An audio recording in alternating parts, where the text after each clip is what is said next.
Selamat pagi saudara-saudara, mari kita beribadah kepada Tuhan. Mari kita masuk ke hadirat-Nya dalam sukacita. Sebagaimana Mazmur 118 ayat 19 sampai dengan 24 demikianlah. Bukakanlah aku pintu gerbang kebenaran, aku hendak masuk ke dalamnya, hendak mengucap syukur kepada Tuhan. Inilah pintu gerbang Tuhan, orang-orang benar akan masuk ke dalamnya.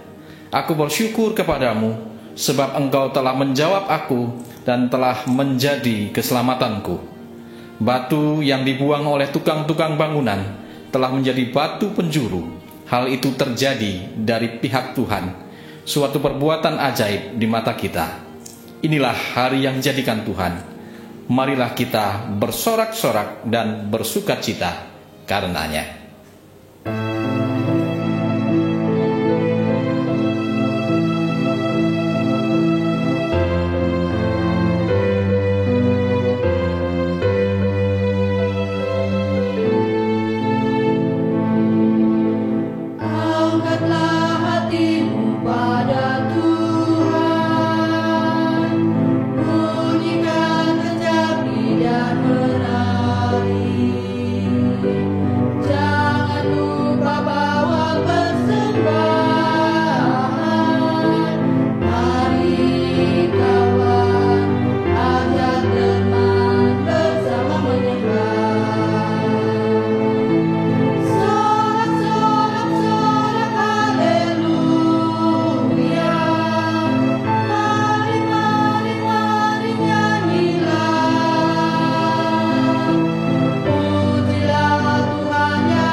Saudara-saudara, mari kita meteraikan persekutuan dan ibadah ini dalam pengakuan demikian. Pertolongan kita adalah dalam nama Tuhan, Allah yang telah menjadikan langit dan bumi. Kasih karunia dan rahmat dari Allah Bapa menyertai saudara.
Mari kita mempersiapkan hati kita untuk hikmat Tuhan, untuk firman Tuhan. Kita berdoa.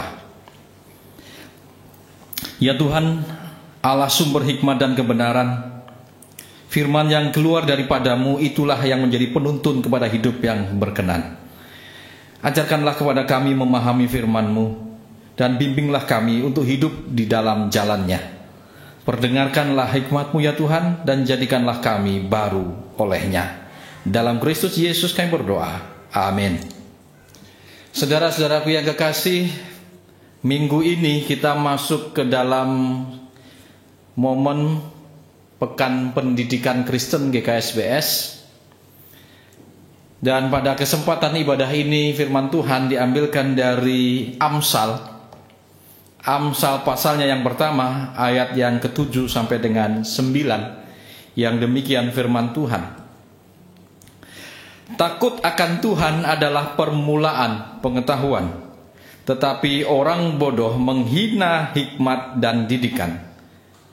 Hai anakku, dengarkanlah didikan ayahmu, dan jangan menyia-nyiakan ajaran ibumu, sebab karangan bunga yang indah itu bagi kepalamu, dan suatu kalung bagi lehermu. Demikianlah firman Tuhan. Bapak ibu saudara-saudara yang dikasihi Tuhan, orang pintar banyak, orang cerdas banyak, yang IQ-nya juga tinggi-tinggi juga banyak, luar biasa.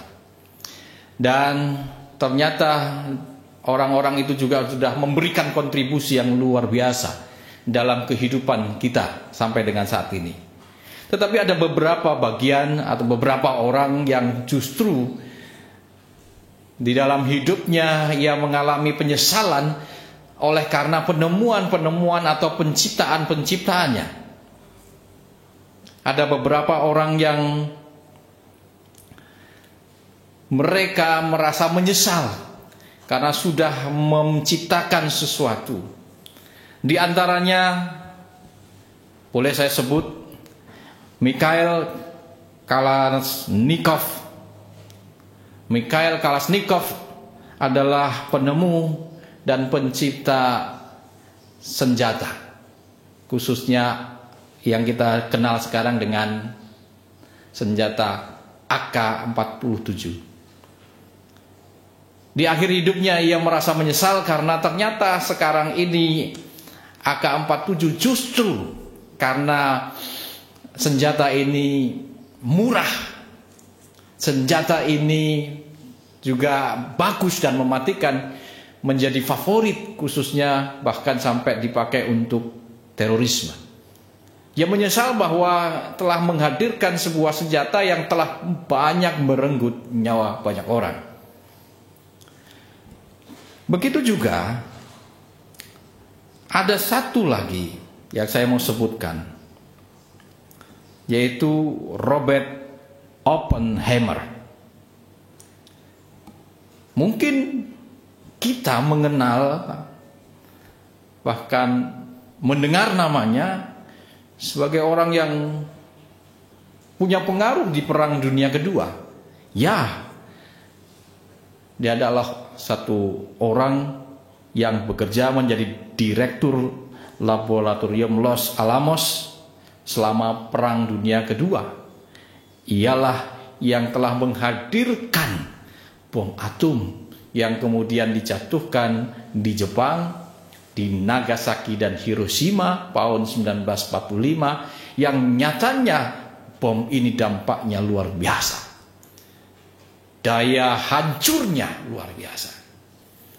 Dan ketika itu terjadi, ia menyesal bahwa ia telah menghadirkan sebuah senjata yang maha dahsyat, yang merusakkannya luar biasa. Mereka orang-orang cerdas, mereka orang-orang pandai, dan mereka telah menghadirkan sesuatu yang luar biasa.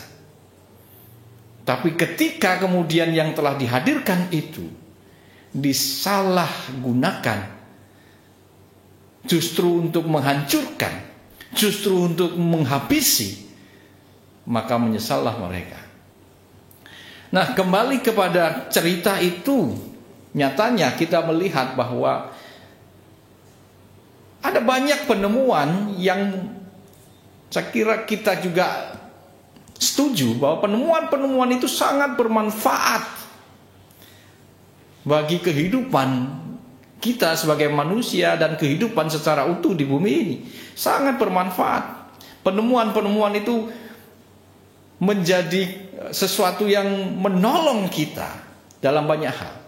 Tetapi ketika itu jatuh di tangan orang yang katakanlah sekarang tidak punya hikmat, yang memakainya justru untuk memuaskan dirinya sendiri, atau dimakainya justru untuk menghabisi, menghancurkan, itulah yang patut disesalkan.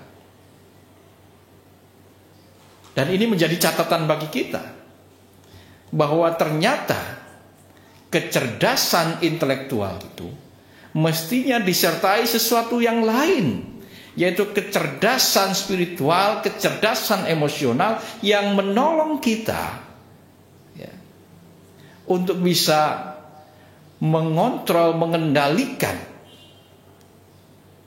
apa yang sudah kita hasilkan dan memanfaatkan yang sudah kita hasilkan, bukan untuk membunuh, bukan untuk menghancurkan, tetapi justru sebaliknya untuk menjadikan kebaikan-kebaikan, membangun kehidupan yang lebih baik di bumi ini. Dan karena itu, maka pada hari ini, di minggu pertama di pekan pendidikan ini, kita diajak untuk melihat firman Tuhan, satu bagian dari Amsal.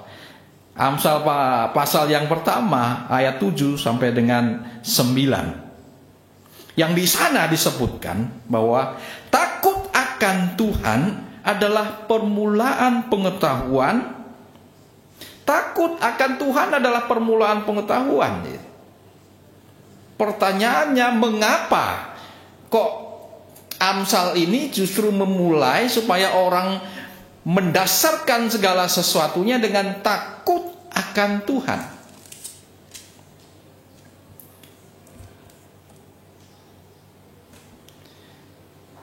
Jawabnya kita bisa lihat sebenarnya di bagian Amsal yang lain, di pasal 2 ayat 6. Demikian Amsal pasal 2 ayat 6. Karena Tuhanlah yang memberikan hikmat, dari mulutnya datang pengetahuan dan kepandaian. Jadi sesungguhnya pengetahuan, hikmat itu datang dari Allah. Karena itulah sang penulis Amsal memulai dengan takut akan Tuhan menjadi sesuatu yang dasar, menjadi fondasi bagi orang, supaya orang itu bertumbuh dan membangun dirinya dalam pengetahuan. Karena yang pertama, Allah lah sumber pengetahuan dan hikmat itu. Allah lah yang mengaruniakan itu. Yang kedua, kenapa mesti takut akan Tuhan? Takut akan Tuhan,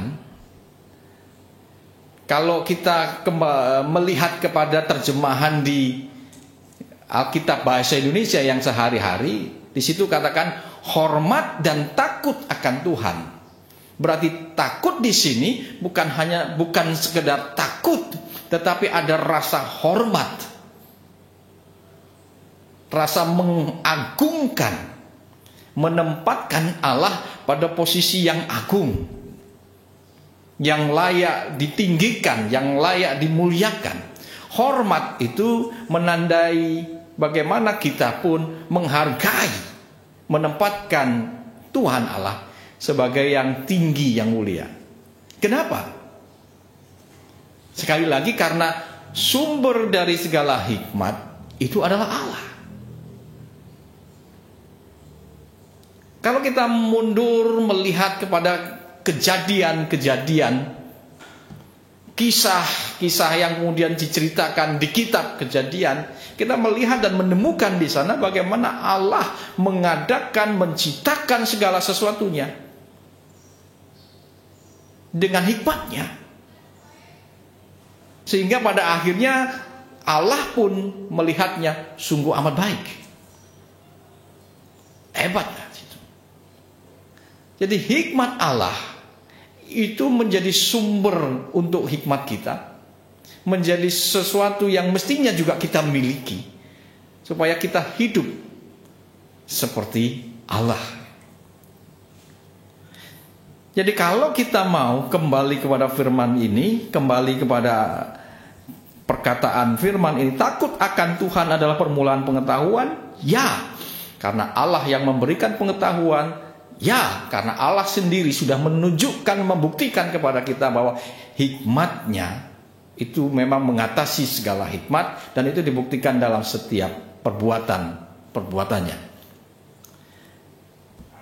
Dan yang ketiga, yang menarik dari sini, bahwa kenapa kok harus mulai dengan takut akan Tuhan? Karena Tuhan dari sumber dari segala sesuatunya, dan Tuhan mencintai dari segala sesuatunya. Nah, kita juga, kita ingin menjalani hidup seperti itu. Dalam konteks ini, saya kira menarik ini untuk bahwa hikmat Allah lah yang sesungguhnya membuat kita memang hidup, dan tetap membuat kita hidup. Hikmat Allah lah yang menuntun kita untuk berjalan dalam hidup dan menikmati hidup. Bukan hanya untuk sekarang, untuk besok, tapi untuk selama-lamanya. Dan itulah kenapa penulis Amsal ini memulainya dengan nasihat takut akan Tuhan adalah permulaan dari pengetahuan. Kembali ke konteks kita yang tadi kita melihat. Nyatanya Bapak Ibu Saudara-saudara, dalam konteks kita saat ini, tadi saya mulai dengan banyak orang yang begitu cerdas, intelektualitasnya bahkan di atas rata-rata.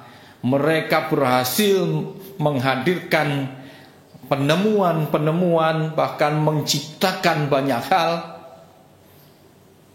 tapi tanpa kontrol dengan hikmat Allah, maka semua itu justru bukan mendatangkan kebaikan, malah mempercepat kerusakan, dan bahkan mungkin saja sampai kepada kemusnahan kehidupan di bumi ini. Dan oleh karena itulah nasihat ini menjadi penting. Nasihat ini menjadi perlu kita perhatikan. Bahwa mari kita membangun pribadi-pribadi, mulai dari diri kita, pribadi-pribadi, anak-anak kita, membekali diri kita dan anak-anak kita, cucu-cucu kita, keturunan kita, bukan hanya dengan kemampuan kecerdasan tanpa diimbangi kecerdasan dalam emosional dan kecerdasan dalam spiritualitas. Penting bagi kita bagaimana kita melengkapi diri kita, supaya kita pun mampu punya kontrol terhadap diri kita, terhadap emosi kita, terhadap kecerdasan intelektualitas kita, supaya itu kecerdasan itu bisa menghasilkan sesuatu, dan hasil dari sesuatu itu dipakai untuk membangun kehidupan yang lebih baik dan lebih baik untuk kita semua. Caranya adalah mari bawa diri kita lebih dekat dengan Tuhan, didasarkan pada hormat dan takut akan Tuhan. Karena dengan demikian, dengan sikap demikian, kita akan terus melihat Tuhan sebagai sesuatu sumber yang menolong kita untuk belajar dan belajar.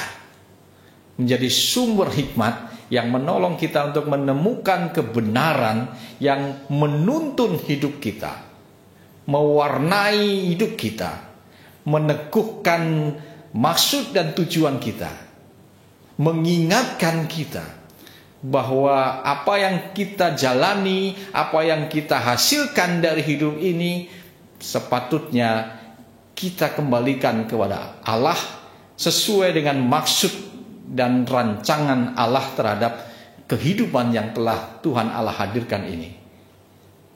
Untuk menghadirkan damai sejahtera, sukacita. Untuk menghadirkan kebaikan dan keselamatan bagi semua orang. Bahkan bagi semua ciptaan. Mari kita datang kepadanya dalam hormat dan takut kepadanya. Mari kita jadikan firman Tuhan penting setiap hari untuk kita baca dan renungkan.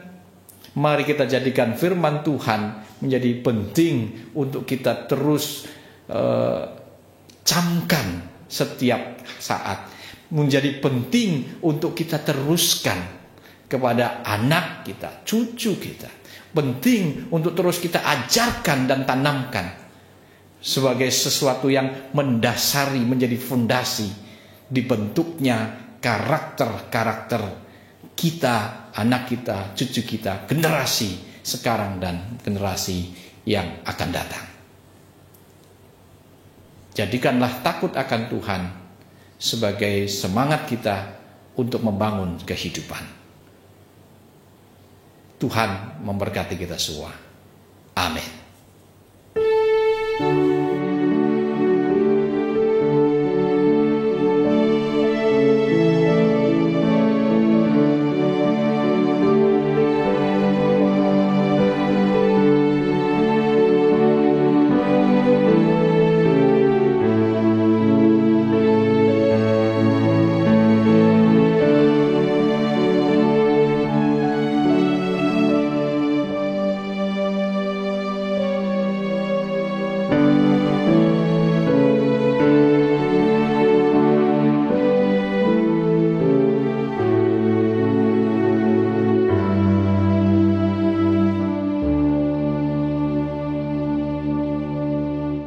Mari kita satu di dalam doa.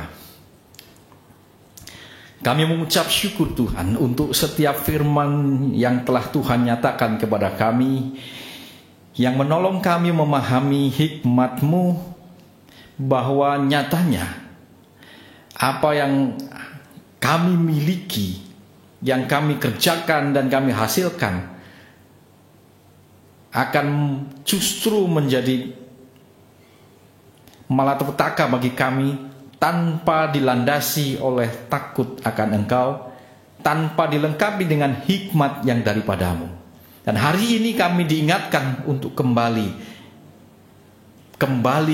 kepada Engkau, menjadikan Engkau Tuhan sebagai fondasi atas segala sesuatunya, fondasi hidup kami, yang membentuk karakter kami, yang membentuk citra kehidupan kami, pribadi lepas pribadi, juga dalam kebersamaan. Yang mengingatkan kami untuk menjadikan takut akan Engkau, itu juga fondasi bagi anak-anak kami, cucu-cucu kami, generasi-generasi yang Tuhan hadirkan bersama-sama dengan kami. Supaya kehidupan sekarang, esok, dan seterusnya tetap terjamin dalam kebaikan, dalam keterpeliharaan. Karena hikmat-Mu itulah yang menolong kami terus memberikan yang terbaik dan menjaga kehidupan ini tetap baik. Pada kesempatan doa syafaat ini, kami mengingat akan saudara-saudara kami yang saat ini tengah dalam keadaan sakit. Kami ingat akan saudara-saudara kami yang dirawat di rumah sakit. Saudara kami Agus Noprianto yang telah menjalani operasi, kiranya Tuhan sembuhkan dan pulihkan keadaannya sebagaimana sedia kala. Kami berdoa juga bagi saudara-saudara kami yang sedang dalam usaha pemulihan, Ibu Selinuwer, Bapak Sarjono, Ibu Rasiem, dan saudara-saudara kami lain yang tidak dapat kami sebut satu persatu namanya. Tuhan berkati mereka untuk pulih seperti kerinduan kami dan juga kerinduan saudara-saudara kami. Kami rindu juga Tuhan hadir untuk meneguhkan hati, menguatkan iman bagi saudara-saudara kami dan kami semua yang merasakan kedukaan, lelah karena beban-beban yang begitu berat, kesepian karena ditinggal oleh orang-orang yang kekasih. Tolong kami Tuhan, supaya kami pun dikuatkan dan disemangati untuk bangkit, menaruh percaya pada harapan kepada Engkau Iman kami menguatkan kami untuk memberikan hidup kami kembali menjadi berkat bagi banyak orang. Kami rindu juga Tuhan berkati apa yang menjadi pelayanan-pelayanan baik melalui institusi gereja ataupun jemaat-jemaat Tuhan di mana-mana berada. Mampukan kami berikan yang terbaik bagi kemuliaan Tuhan yang membuat juga kehidupan ini menjadi lebih baik dari hari ke hari. Sekali lagi kami persembahkan seluruh hidup kami kiranya berkenan kepadamu. Inilah syafaat kami, inilah permohonan kami yang kami naikkan dalam Kristus Yesus yang juga mengajar kami berdoa demikian. Bapa kami yang ada di sorga, dikuduskanlah namamu, datanglah kerajaanmu, jadilah kehendakmu di bumi seperti di sorga. Berikanlah pada kami pada hari ini makanan kami yang secukupnya, dan ampunilah kami akan kesalahan kami, seperti kami juga mengampuni orang yang bersalah kepada kami. Janganlah membawa kami ke dalam pencobaan, tetapi lepaskanlah kami daripada yang jahat, karena Engkaulah yang mempunyai kerajaan dan kuasa dan kemuliaan sampai selama-lamanya. Amin.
Saudara-saudara, bawalah persembahan bagi Allah yang setia memberkatimu.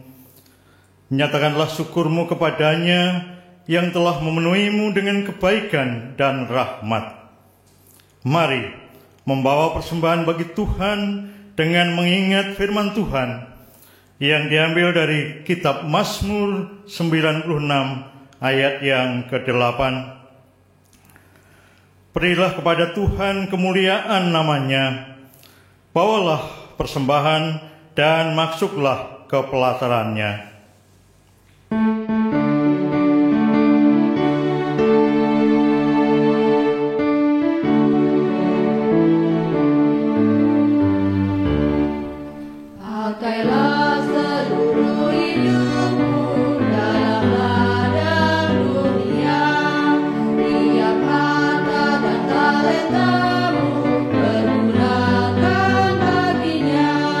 Berkat Tuhan tersedia.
Ibu Saudara, marilah kita bawa persembahan ini di dalam doa. Kehadirat-Mu yang kudus kami datang ya Tuhan. Dengan bibir ini kami memuliakan nama-Mu. Dengan tangan ini kami mengerjakan pekerjaan yang Engkau kehendaki. Dengan segenap hati berusaha melakukan firman-Mu. Dan saat ini dengan hati yang dipenuhi sukacita syukur, kami datang ke hadirat-Mu dengan membawa persembahan. Persembahan ini menandai rasa cinta, sukacita, dan syukur kami kepadamu. Kiranya berkenan dan menjadi kemuliaan-Mu, kini dan selamanya. Amin. Saudara-saudara, pergilah dengan selamat dan jadilah kuat di dalam Tuhan. Berdirilah teguh, jangan goyah, dan giatlah selalu di dalam pekerjaan Tuhan. Sebab kita tahu bahwa dalam persekutuan dengan Tuhan, jerih payah kita tidak akan sia-sia. Pulanglah dengan berkat Tuhan. Bertolong-tolonglah untuk menghadirkan damai sejahtera Allah dalam kehidupan ini dan terimalah berkat-Nya. Tuhan memberkati engkau dan melindungi engkau. Tuhan menyinari engkau dengan wajah-Nya dan memberi engkau kasih karunia. Tuhan menghadapkan wajah-Nya kepadamu dan memberi engkau damai sejahtera dalam Bapa, Anak, dan Roh Kudus. Amin.